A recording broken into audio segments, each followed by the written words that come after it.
I'm Amber Telfer. I'm heading up the architectural committee at Ocotillo Lodge, and I've got a great group of partners in that process. Katie Horak is one of them, one of the owners here, and she is also going to speak with us today and introduce our guest, Ken Lyons. So I'm going to pass it off to her, and then I'll join back in at the end, and anytime we need anything done on as far as the Zoom call goes.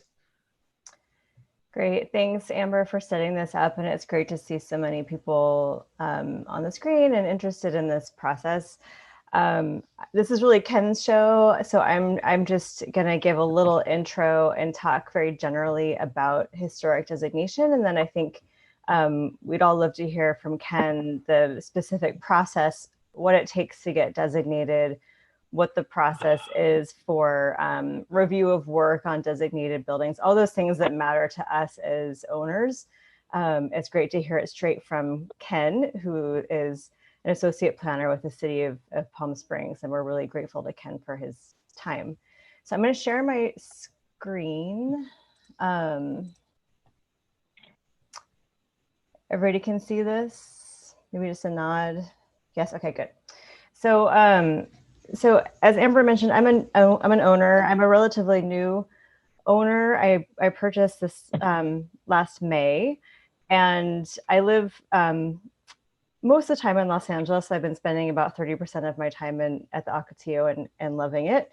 But my job is I'm an architectural historian and principal with a firm called Architectural Resources Group, and we're a historic preservation architecture firm that provides full service architecture and design, as well as planning support with historic projects. So we do a lot of historic designation projects, like might be undertaken at Ocotillo Lodge, getting historic places designated as historic places.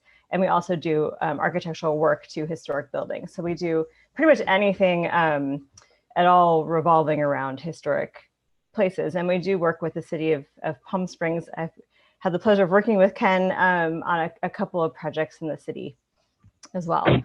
So just by means of introduction, I just wanted to talk a little bit about historic designation in general, just to set up what Ken is going to talk to us about. And I wanted to just acknowledge that I am a new owner. So I think these conversations have been happening for quite a while at the Ocotillo Lodge. And so I just want to acknowledge that I'm kind of jumping into this conversation now, acknowledging that this may be something that you all have been talking about for a long time. So just as an intro, there are 3 levels of historic designation. There's federal designation in the National Register, there's state designation in the California Register, and then there's local designation, and every municipality has its own designation program. So City of Palm Springs has what they call Class 1, Class 2, and Historic District designation. And that's the local designation is the type of designation that has the real impact on what can and can't happen to a historic property, because it applies directly to local land use laws and code. So that's what we're going to focus on today in talking to Ken. So the City of Palm Springs has historic district eligibility criteria. And because the Ocotillo Lodge is multiple buildings, it qualifies as a historic district and not as a singular site. So individual buildings can be designated as Class 1 or Class 2, but a historic district, like a place with multiple buildings, would be a historic district. So these, I won't go through all these, but these are the criteria that are set up in the code for Palm Springs that a property needs to meet in order to be eligible for historic district designation. Essentially, it's associated with significant events, significant people, it has significant architectural design, or is the work of a master, a work of significant architects or landscape architects. So in addition to meeting these eligibility criteria, the historic district also has to retain integrity. So it needs to look the way that it did during the historical period. And we define that by calling out contributing aspects and non-contributing aspects. So those contributing buildings would be those that still retain their historic appearance, while non-contributing would be those that don't. So on the bottom, you can see this is a Eichler tract in Los Angeles that we did a nomination for. The building on the left looks like it did during the historical period, whereas the one on the right does not. It's been significantly altered, so that would be a non-contributing contributor. So to be eligible as a historic district, most of the elements within the district boundary need to be contributing resources in order to be eligible for listing. So we haven't done the analysis yet that would be needed to designate the Ocotillo Lodge, and Ken will talk a little bit about what the application process looks like, but just based on my experience in the field and my knowledge of the Ocotillo Lodge, it's my professional opinion that it absolutely meets not just one, but multiple historic district eligibility criteria for reflecting the post-war resort boom in Palm Springs as the work of Palmer and Kreisel and Garrett Ekbo, and as embodying the distinctive characteristics of the mid-century modern styles. Absolutely a historic place, a significant place, and it retains integrity. Every aspect of Ocotillo Lodge still looks generally the way it did during the historical period, so it would qualify in terms of its retained integrity as well. So with that, Ken, I'm going to pass it to you just to talk a little bit, to use that as a launching pad and talk a little bit about the process in Beverly Hills and what next steps might be. And I know people are probably interested in Mills Act as well. Just quickly, the Mills Act contract process, the first step to being eligible for a Mills Act for individual owners is to get designated as a historic district. That has to come first. So that's my intro, Ken. Please feel free to take it from here, and thanks. Well, you did an awesome job of introducing the topic and also explaining a little bit about why people do designations. And I think that's kind of at the heart of it. When a city like Palm Springs chooses to create its own historic district ordinance and to engage in a program that promotes historic preservation, it's because that community values its history, not in terms of just the built environment, but also in terms of events that have taken place, people that have helped shape the community. And of course, in the case of Palm Springs, we have an extraordinary collection of mid-century architectural structures that are really what has given us international renown. So let's talk a little bit about historic district processes. And I think before I talk about that, I want to sort of dispel a few myths about historic preservation in terms of what individual property owners can do and what kind of benefits come along with historic district designation.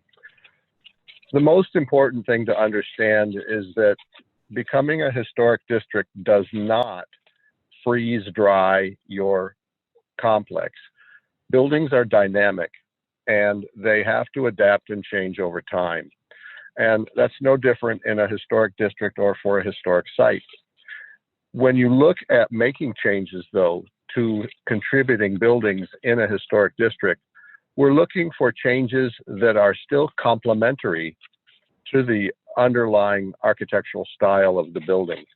So the easiest example for people to understand is if you have, for example, a beautiful old 1930s Spanish colonial revival home, many of those like we see in the movie Colony or in old Las Palmas, and you are oblivious about historic preservation or the historic significance of the architecture, you would love to put in a great big modern sliding glass door that opens up your living room to your back swimming pool. If that was a historic building, designated as a historic building, the likelihood that the city would allow you to put in a modern sliding glass door into a Spanish colonial revival home from the 30s is pretty slight. But on the other hand, if they were looking at putting in a series of doors that were keeping in the style of that Spanish colonial revival home, such as them being wood doors, perhaps in pairs like French doors would be, there are ways of accomplishing that notion of openness without departing from the architectural style of the building. And that's no different than something that you would look at in considering contributing buildings at the Ocotillo Lodge. The thing with buildings like the Ocotillo Lodge, and I'll talk for just a minute about some of the other historic districts that have been designated in Palm Springs. The very first historic district in Palm Springs was the Las Palmas Business Historic District. And it really is sort of a stretch of Palm Canyon and Indian Canyon from about Alejo up to roughly El Alameda. And it encompasses many of the older 1930s Spanish colonial revival style hotels, such as the Spanish Inn, and those, as well as some of the modern buildings like the Lapham Building and some of the others that were done during the mid-century period. So that's the one historic district that was created in the 1980s that is probably the most, it's the most similar to what people think of as a historic district, because it's a grouping of dissimilar buildings built over a period of time by different owners and different builders and different architects. And there are buildings that are in that historic district that are considered contributing and those that are considered non-contributing. In most cases, when we look at condominium complexes as historic districts, we're seeing a collection of buildings that were all pretty much built at the same time, designed by the same architect, and possess the same basic historic characteristics. The condominium complexes in Palm Springs that have historic district status currently include Royal Hawaiian Estates, Sandcliff, Park Imperial South, Racket Club Cottages West, Pompeii de las Palmas, Morito Manor, and Desert Holly. Each of those have been owner-initiated applications for historic district status, and those historic district applications were approved and granted that status by the City Council. So what does it mean to be in a historic district? It means that you've got a sense of cachet and prestige and significance that gets recognized in that community. It gets recognized in terms of what that building means in terms of the past development of Palm Springs and what it's contributing to in terms of the future growth and development of Palm Springs. And again, buildings have to adapt over time. So there was a recent project that I worked on there at Ocotillo Lodge in which there were changes that your community desired with respect to the mail area and the area just behind the large black wall. So I worked with some of your association members to work through some modifications that were done there. I think it was, if I recall properly, it was several years ago. It was also to create some handicap accessibility that was not otherwise available. So the city's ordinances, the municipal code sections that regulate and give us guidance and procedures for historic district designation is section 8.05 of the municipal code. And you can find this online.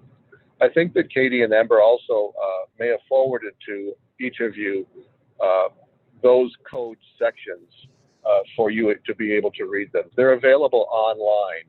And if anybody can't find them, certainly feel free to reach out to me and I will help you get those sections so you can read and understand both the procedures to get designated and then the procedures that are involved with making alterations or changes to a building in a historic district. Let me just give you also at this moment, since I'm talking about it, my contact information. So anybody that wishes to contact me can do so by email or by telephone. My email address is ken.lyon, Lyon, at palmspringsca, all one word, .gov. So it's ken.lyon at palmspringsca.gov. My telephone number is 760-323-8245. And I'll give that stuff to you at the end when I'm done talking to. So in the ordinance, it explains the procedure for going about making an application. There's also an application form that's available on the planning services page of the city website. And I think Katie and Amber have probably found that already and can share that with your group. Yes, I got it, Ken. I will do that. Excellent. So if your community decides to move forward with a historic district application, communicating with all of your members, all of your homeowners, all of your property owners, and seeking at least 51% concurrence. In other words, people have to sign on and say, we agree to support this application for historic district status. Those names and those endorsements are included in the application that's sent forward to the city. It also includes usually a report, and that report is referred to as a historic resources report. And the purpose of the report is to document the eligibility of the district. In other words, why do you believe this particular complex, the Ocotillo Lodge, is worthy of historic district designation? The report explains those factors. Katie mentioned it briefly. You know, there's a certain architectural provenance to your community. It's associated by its design with a significant architect, Bill Kreisel. It represents a pivotal period in post-World War II development in Palm Springs. Those of you who know a little bit about the history, Palm Springs literally exploded with population after World War II. And the Alexander Development Company, which had been doing a lot of tract home development in the San Fernando Valley, realized there was really nobody doing the same thing out in Palm Springs at the time. So they really came out as the pioneer development company in the post-World War II period and began buying up land and developing homes using the designs of Bill Kreisel, William Du Bois, and others. So those are some of the factors or the characteristics that your historic resources report will document. That material, along with the list of homeowners or property owners who support the designation and the application form, are submitted to the city, along with what are called historic district design guidelines. Now, in the case of a condominium association, most condominium associations already have an architectural review committee, and many of them also have architectural guidelines for helping property owners be guided in the changes that they want to make. So the most typical things you would see are paint colors and door styles. And if people are looking to do replacement windows, the HOA will normally establish a standard for those windows so that over time, as individual homeowners do these improvements, the project and the property still has a cohesive appearance, and there's a standard and consistency that is carried forward. So the design guidelines for an HOA like yourselves would often be built based on your architectural guidelines that are already within your CC&Rs. And Katie can probably guide you through some of that type of detail a little bit further if need be. When you're ready to make your application, we'll do meetings. This meeting constitutes the same kind of meeting, but we'll pull together a series of meetings as we're doing right now to explain the process, explain the benefits, explain the procedures, and answer any questions that folks may have. Among the advantages or benefits of gaining historic district status is something called the Mills Act. The Mills Act is a state piece of legislation that local jurisdictions can participate in, and they are to establish contracts between the city and the property owners. And the purpose of those contracts, very simply, is that the homeowner or property owner promises to maintain the historic character-defining features of their building. And recognizing that historic buildings often require more costly materials than one might simply buy from Home Depot. So the state recognizes that the stewardship and maintenance of a historic building has a financial burden on the individual property owner. And the Mills Act program allows property owners to enter into a contract. And in exchange for their promise to maintain the property, the county assessor's office, the tax assessor, evaluates and determines the taxable amount on a different formula. Typically, when you're looking at real estate, the property tax bill is, I think, normally 1.5% or something like that of the purchase price. The Mills Act program uses a different calculation. Now, I don't personally know what the calculation is, but the county assessor's office has a formula that they use to make those alternative tax determinations. The part of the Mills Act program that's important to know about in terms of what works and what doesn't is that if you've owned your property for many, many years, your property taxes are already comparatively low relative to market value because of the old Prop 13 that was passed in California back in the 70s. So those people who have owned their homes for a long period of time will not typically see an appreciable change or reduction in their property taxes. But here's the important part to understand. Mills Act contracts stick with the property or run with the land. So a current property owner who may have owned their home for many, many years might not receive a tax reduction, but the next person who buys that property will. And this is the key benefit for those property owners that are long-term property owners, is it becomes a financial carrot, if you will, for prospective buyers. So if I'm a buyer, and I'll use the Alexander homes as an example there in the Twin Palms neighborhood behind you. If I'm looking at two equal Twin Palms homes, both the same, both well maintained, both are basically being asked the same purchase price or the selling price. If one of them has a Mills Act contract on it and the other one doesn't, when I buy that home and I close on that home and take possession of it, the property tax bill on the one that has the Mills Act contract will be less than the one that doesn't.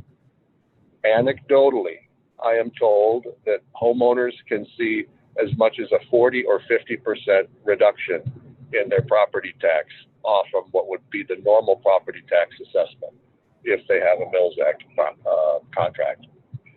I can go into more information about Mills Act contract for anybody that's interested. And I can also forward you examples or the template of the contract that the city of Palm Springs uses. So Mills Act activities and Mills Act contracts and things are available only for Class 1 sites, Class 2 sites, and contributing sites in a historic district. That's where the financial benefit applies to those in a historic district.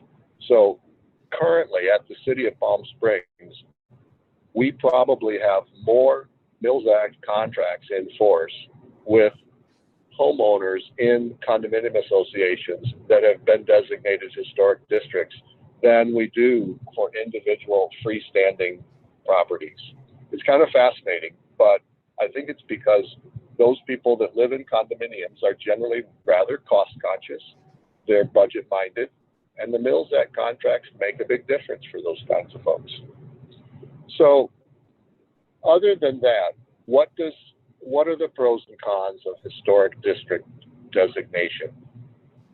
Well, it's important to understand that even if you're doing window replacement in Palm Springs, you have to go to the city and get permits, even for a window replacement. It's no different than that when you're going in a historic district and you have to get a building permit for something. You have to get an additional approval. It's referred to as a certificate of appropriateness or a certificate of approval. And that additional step is handled concurrently when you make your building permit application. Now, let's say you're in a homeowners association with a historic district like Sandcliff, Park Imperial South, or any of those, and you want to do window replacement. You will go to the HOA. You will get a letter from the HOA that says, this is the standard window that we want. You'll go to your contractor. Your contractor will identify whatever window manufacturer it is. And that letter, along with the contractor proposal, will be brought to the city to obtain a building permit. Before that building permit is issued, that application comes over to me, and I review it in terms of the type of window being consistent with the historic type of windows that are in the complex. So in the case of the Ocotillo Lodge, if you haven't established a standard replacement window, you will probably do so as part of your historic district application because it becomes part of your design guidelines. I'll check that window project against the guidelines. If it meets the guidelines, it gets stamped approval and it goes over and gets the building permit issued. On larger projects, let's say your condominium association is going to significantly modify the landscaping or add some type of a pool cabana or something like that. Those kinds of applications take a little bit extra processing. If it's a large type of addition or modification, those kinds of projects are reviewed for the Certificate of Appropriateness by the city's Historic Site Preservation Board, or HSPB. The HSPB meets monthly, and I would be preparing a staff report on the proposed addition or alteration for consideration by the HSPB. The criteria that is used is in the ordinance, so it's not a subjective, gosh, do we think it's pretty or not? It has to meet the findings that are established in the Historic Preservation Ordinance to be approved.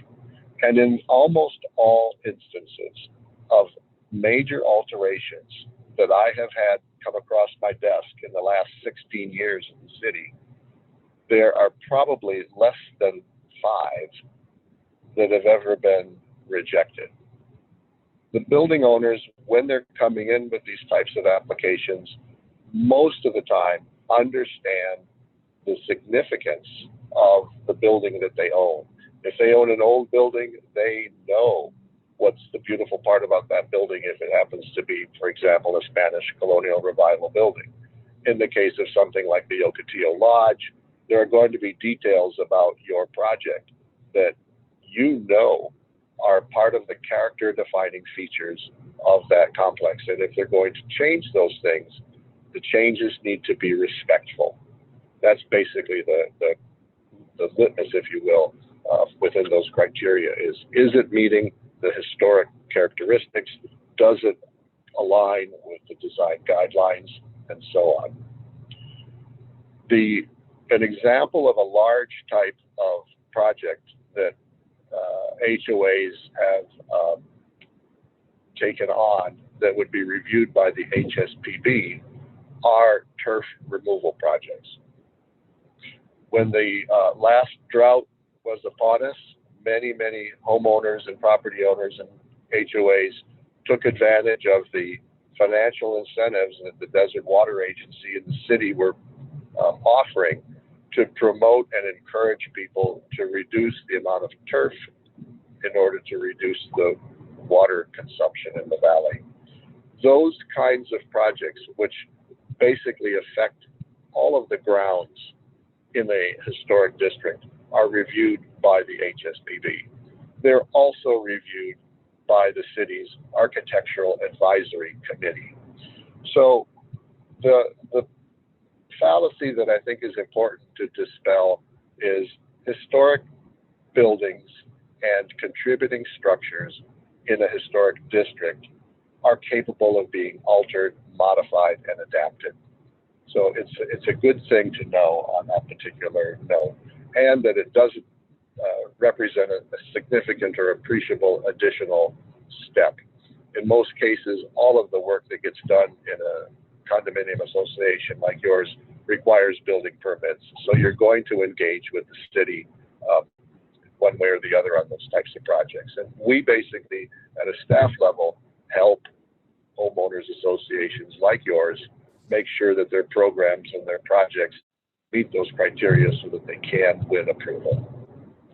I'm not going to go right now unless Katie and Amber, you want me to, but maybe now is a good time to open it a little bit and see if, based on this initial set of introductory information that I've given you, if it triggers people having any questions. Good timing, yes. I'm going to unmute everybody and just remind you all that we are recording. So I guess contain your conversation accordingly and try to stay on topic. Everyone's been asked to unmute. If you can look at your screen and make sure that you hit that button. It looks like you're all unmuted. Most of you, there's a few of you that still have mute on, so just check that so you can speak and ask a question. And if you're not speaking, please place yourself on mute so we don't get background noise for everyone else so we can hear. Thanks. Does anyone have a question? Yeah, I have a question. I'll go. Oh, go ahead. Just briefly, just to confirm, is the Mills Act contract term 10 years? The Mills Act contracts are called 10-year rolling contracts.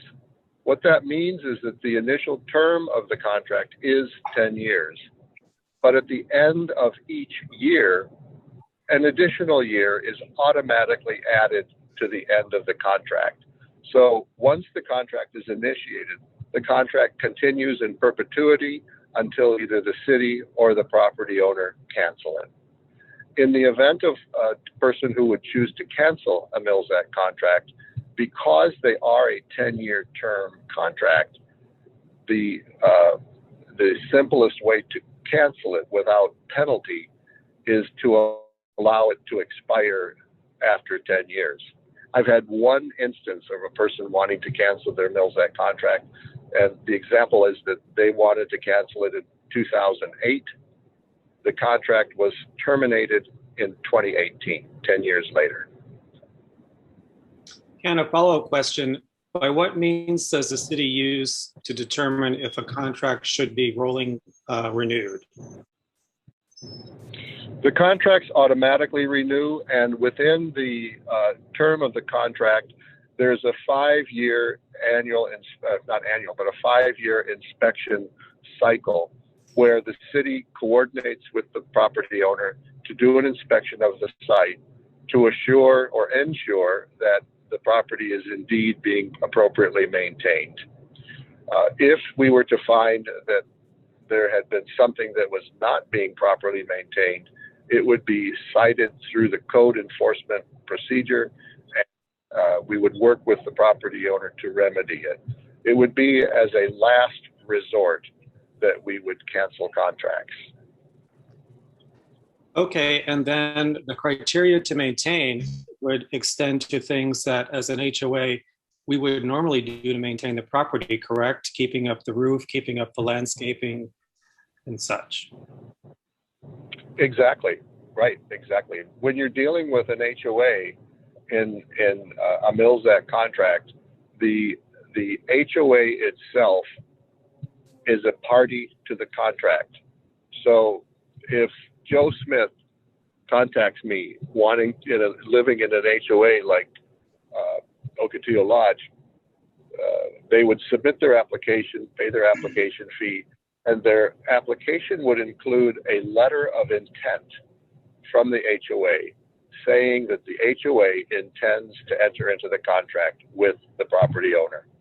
So when the property owner and the contract is actually signed and executed, it's got the signatures of the HOA as well as the property owner and those representatives of the city. Okay, great. Thank you. Okay, I'll go next. This is Curtis. I have a two-part question. The first one is, would this destination prevent us from entertaining solar installation? No. Solar installations can be installed. It is possible to do solar installations on historic properties.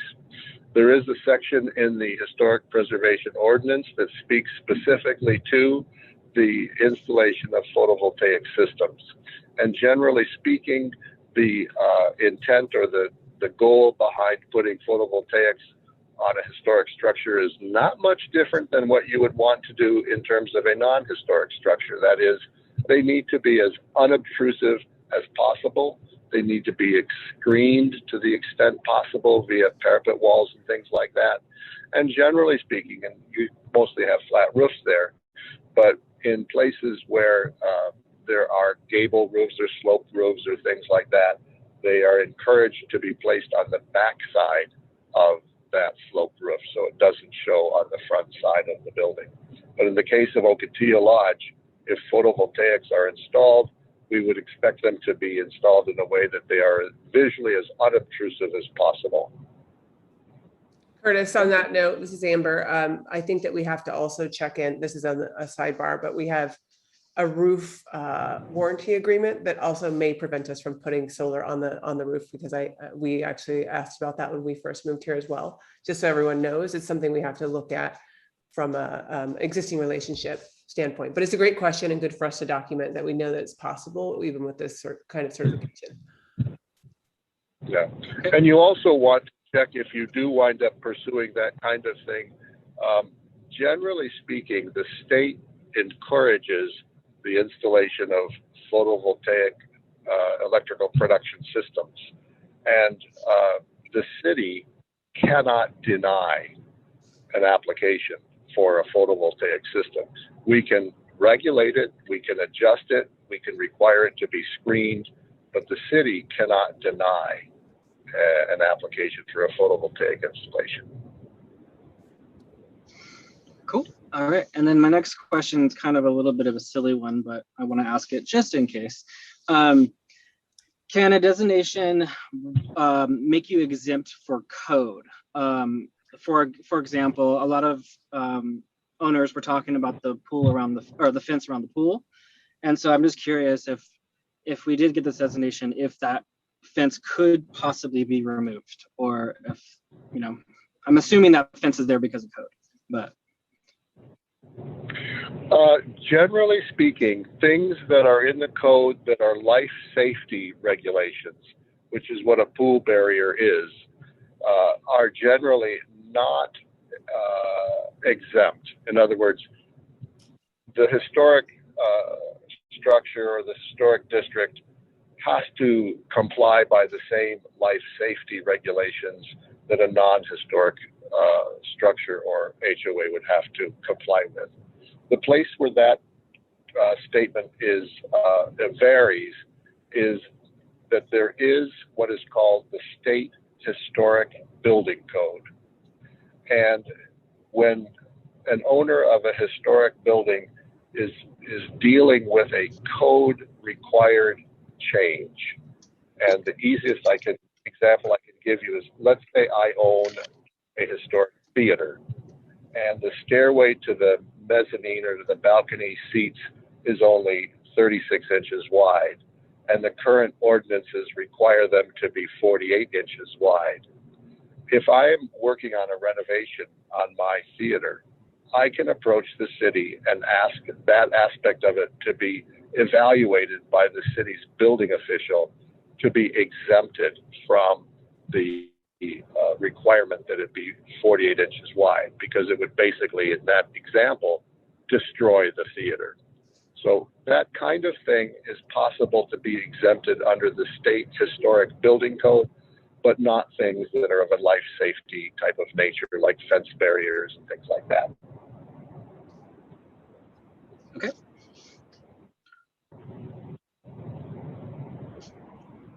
Any other questions? I have a question. Okay. So what happens, for example, if we do qualify for the Mills Act for the property, but let's say your unit in particular went through some renovations maybe 10, 15 years ago, and it looks like it got stuck in the 80s. It has nothing to do with the architectural components that we're talking about. Would your particular unit still qualify for the Mills Act because you live in a condominium that has applied for the Mills Act? Well, keep in mind the application of a Mills Act is unit by unit. It's associated with your assessor parcel number or your APN. In cases where a historic district has buildings in which there have been what I'll call unsympathetic alterations made over time, which might be, in a modern building like yours, sometimes we've seen saltillo tile put on the patios, the concrete patios. We've seen a lot of surface mounted electrical conduit. We've seen through the wall air conditioners cut in.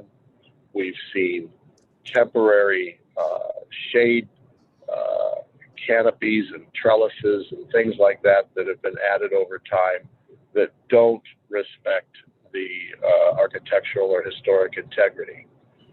If there is an owner of a unit that has that kind of alterations on it, those alterations and those details would be identified as part of the Mills Act contract, and those would be the items that the city would encourage the property owner to remove, restore, replace over time.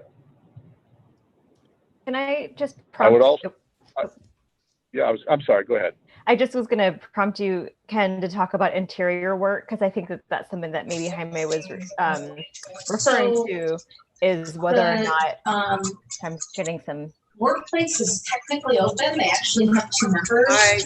Somebody's talking. Spaces I'm like, hold on, let me see who it is. Cafes and sort of. Okay. So, Ken, my understanding is that the city does not necessarily regulate the interior work. So an owner, even with a Mills Act, could still make change, or if they had a unit that was already changed in the 80s, it wouldn't preclude them from being eligible. So maybe you could just talk for a minute about review of interior work for owners.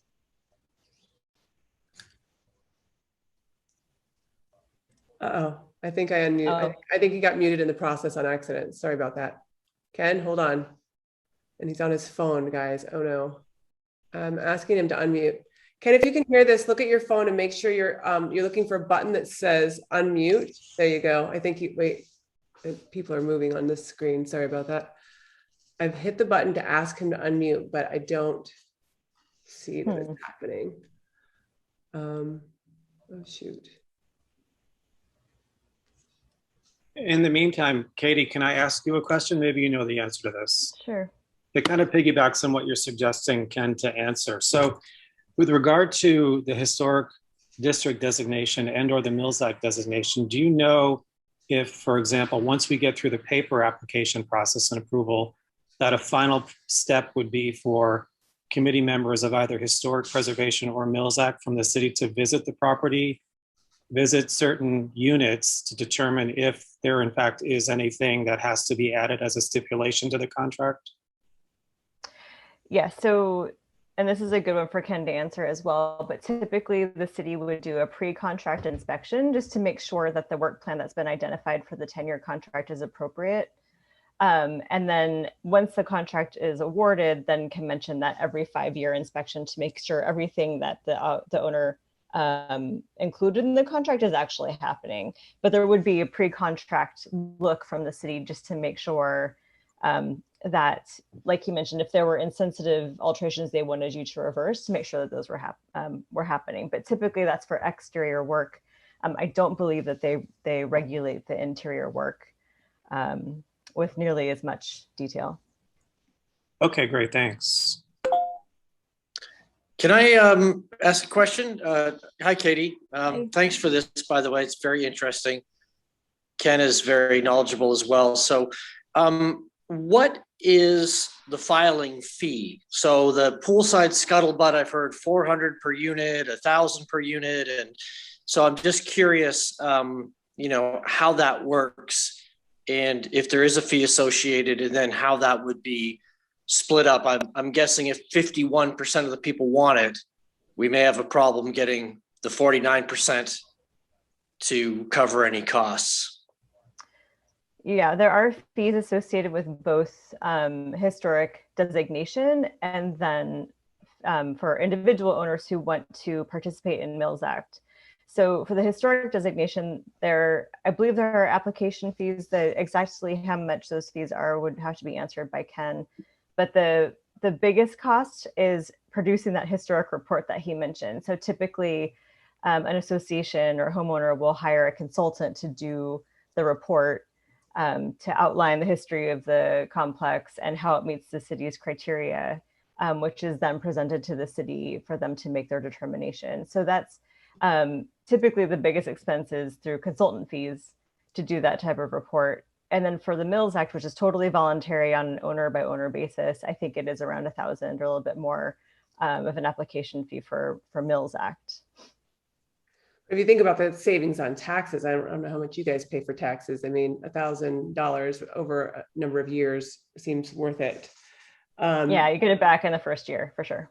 Yeah. So he says he's trying to. So Okay, I have another question. I can fill the time for you, Amber, if you like. I'm trying to unmute him and it won't let me. So he says he's trying to Can you just call back in? Yeah. I did. Katie, Katie, so building on the individual owner Mills Act application. So for example, I live in a Mills Act condominium high rise in downtown Los Angeles. And I'm also a realtor by trade, and I do property in downtown LA and in Long Beach, where there also is a Mills Act provision in Long Beach. And what I found interesting is that early on in the Mills Act's creation for condominium associations, I don't know if this is the case for Palm Springs, but individual condos within an association could apply. I was told by the City of LA Office of Historical Resources that that's no longer the case. So is it to say that in Palm Springs, an individual condo can apply separately? Because in LA, it's mandated that it's all or nothing, which kind of makes it easier for communal associations, especially if they're in a high-rise historic district, one building with 14 stories of condos, because it became very difficult to determine who was Mills Act and who was not on an individual basis. Right. You're absolutely right about that. So every city can administer their Mills Act program. Even though it's a state program, they can administer it how they choose. And so the city of Los Angeles does not give individual Mills Act for individual owners of a condo association. The entire association has to apply for the Mills Act. So we've done some work with very large condo associations to try and get consensus of everybody. So it is actually a selling point in Palm Springs that individual owners can do it on their own. So you don't have to get buy-in, because it doesn't make sense for everybody, like was mentioned, or as was mentioned before, for owners who have been owners for a long time, their taxes are low. It doesn't make sense for them to do Mills Act. So it's nice that only those owners for whom it's a benefit can apply. Okay, good to know. But the historic district part is the whole property. That's everybody. That's right. With step one, and then the individual application for Mills Act would be up to whomever would really want to pursue that. That's correct. Okay, great. Thanks. So it's a big benefit to do step one for everyone. And then it's up to you if you want to move that a little further. Is there any incentive for everybody to do it? Like, for instance, if the whole building was to apply for the Mills Act, is there any kind of like discount or kind of a group? You know what I mean? Like, if we can get everybody on board? No, but I imagine that if we decided to pool together for a consultant, we could duplicate the paperwork. I'm just saying, that's my thought process. So if I was going to go do it, I could ask them to kind of templatize it so that you could put your information in. So maybe that's something we can look at as a group of people that want to do it. I don't know, Katie, is that something that you think is possible, considering you're in that industry? I think so. I mean, each application is individual because the work plan is individual for everybody. What the work that you want to do depends on your unit and what you'd like to do. But there's probably a little bit of economy of scale if a few people are doing it at once, because there's one site visit and things like that. So a little bit. I'm back on the call. Can you guys hear me? Hi, Ken. Yes, thank you. I apologize for that. Whatever happened there was very obnoxious. I know, But sorry. yes, as that's okay. I apologize. I don't know what happened on my end, but just very briefly, you're correct on all the answers that's been going on here while I was struggling with the technology. Again, interiors of privately owned buildings are exempt from the city's historic preservation ordinance. So, and the person who was calling asking about their fabulous renovation that was done in the 1980s, if they wanted to completely gut that unit and do something else with it, they could do so, and it would have no impact on the historic structure or the characteristics of it. So just to clarify, owners would still be free to paint their walls or essentially do everything that our HOA allows us to do without HOA approval anyway. It's kind of like nothing really changes there. Whatever's being done to the interior of the unit is usually exempt from anything going on with the historic status. And you are correct. I was listening a little bit on your question about the individual Mills Act contracts. We do the individual Mills Act contracts by owner, by unit, for the reason that you stated, is that there's a maintenance responsibility of the individual homeowner as well as the HOA. And so, and you also are correct, those homeowners who have been there for decades would probably not be interested in the Mills Act contract because it would probably not make any appreciable difference on their tax bill. The other thing in terms of bundling them, the cost for processing the Mills Act contracts are the same. And the application for a Mills Act contract here in Palm Springs is incredibly simple. And I can go into that later on if people want to know, but it's very, very simple. We'll make that a follow-up item to let people know once we get through the first step. Yeah. Any other last questions, guys? Yeah, may I ask a question for folks that aren't interested in the Mills Act? What would be the main benefits of the historic designation for homeowners here in and of itself? From my perspective, the process of becoming a historic district adds a sense of pride, a sense of pride of place. It also ensures that that property over time is going to be properly improved and properly maintained. So there's a certain there's a certain assurance that I guess that it provides that the work done on the buildings within that historic district will be done in a way that respects and complements the architectural significance of the district. I'll just add to that quickly that there have been economic studies about property values raising and at a different rate in designated historic districts, and generally we do see property values being stable, more stable than outside of districts, and rising at a higher rate than outside of historic districts, because for the reasons that Ken mentioned. So there is a real economic benefit too in terms of rising and stable property values. And I would say that in a place like Palm Springs, where modernism sells, people come to Palm Springs because of the modern legacy. Having designation does actually really provide that cachet, whereas in other places it may not as much. You're absolutely correct. So we have a question from Tony. Yeah. I just wanted to clarify, because we were talking about that people who've been here for a while might not see real economic benefit to their taxes. if they were to apply. But would it not be true, though, it would increase perhaps the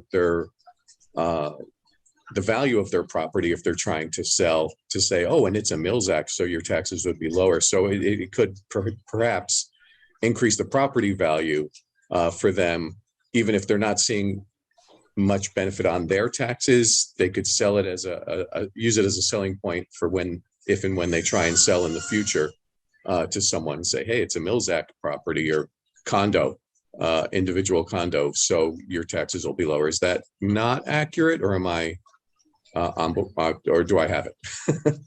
No, that's absolutely correct. And that's actually the long-term benefit of the Mills Act program. I've seen people advertise that a condo is Mills Act eligible, or, because for people who pay barely anything in taxes because of Prop 13, it may actually hurt them to do Mills Act because they get reassessed. So you just would have to weigh the cost benefit. And the best way to do that would probably be through your personal tax advisor, accountant. Yeah. Yes. Okay. Any other questions? Oh, somebody just joined. That's funny. Hi. Hi, Paul. So we are just about to close it out, I think, unless anyone has any last minute questions for Ken or Katie about the process, anything you heard. I'm going to put the contact info on the screen again, just so. Oh, thank you. Okay. Maybe just a general timeline of how long we can expect these different steps to take. Sure, I can give you a little bit of insight on that. There's a piece of what I would call the homework that has to be done up front by the homeowners in the district in terms of getting the material together to submit it to the city. And I can provide you examples, PDF examples of some of the past historic district applications. But what you would see is it documents, and the instructions and the procedures are actually in the ordinance, which I think that Katie and Amber have provided to everybody. But there's a piece of research and homework that is going to need to be done in order to complete the application. And the cost that the association would bear is the cost if you choose to do that research with an outside consultant or agent, or whether you choose to do it yourself. The second thing where there is an expense to the application is that you will need to provide mailing labels. When the city HSPB and the city council evaluate these types of applications, they're done at a public hearing. And the city requires the applicant to provide the mailing labels to all the properties within a 500-foot radius of the perimeter of the parcel. And those mailing labels are used to mail out the public hearing notices 10 days prior to the actual public hearing. So from the time the application is received by the city, a case file will be established, the file will be assigned to me, and I'll begin processing that application. The work that I will do on it is to evaluate the application, first of all, for completeness, that all of the requirements that are in the ordinance have been provided as part of the application, signatures and so on. We'll do additional meetings to discuss the pros and cons and process for those who may not have participated in meetings like this one. And then once I have my report done, it is prepared for consideration by the Historic Site Preservation Board at a public hearing. Again, they meet once a month. The board, the HSPB board, will make a recommendation. Their recommendation goes to the city council, and they will either recommend that the council designate it as a historic district. They may make a recommendation with conditions that say, for example, we would recommend historic district status. However, we believe the HOA should take care of these particular details if there's some problematic details that may need to be addressed in order to make it more of a sound application. And then a public hearing is scheduled of the city council to consider the application. And those of you that follow city government in general, you can see and watch city council meetings, and there are a few of these that have happened in the past where these historic districts have been designated. Once it's designated, that information is recorded with the county recorder's office, and that's after which you can then begin making applications for the Mills Act program for those homeowners who are interested in doing so.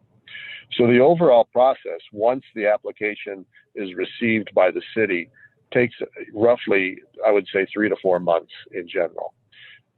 Sometimes it's a little faster, sometimes it's a little slower. Right now I'm processing about 40 cases, so I'm pretty busy. But these things run pretty smoothly once the applications come in. The amount of time that it would take for your association to put together the report is really a factor of who you choose to do it and how you choose to approach it. So that sounds like our next step. Yeah. Deciding that internally. So I just want to thank Ken so much for taking the time to call us while you're on your trip, and Katie for kicking this off, and for everyone who joined. Really appreciate your involvement. Your participation is helpful, and we will send out more information on the next steps internally through the HOA and what we need to do, and continue down this path. So if you have any questions for Ken, you've got his information. I put it in the comments. I will also send out follow-up notes and a link to this video recording for anyone that wasn't able to participate. You can share that out and you can review it yourself. So again, once again, thank you, and we'll talk soon. Thank you very much for everyone. I really appreciate your interest. Yep, thank you so much. Safe travels, Ken. Bye-bye. Bye. Okay, thank you. Bye-bye. Bye.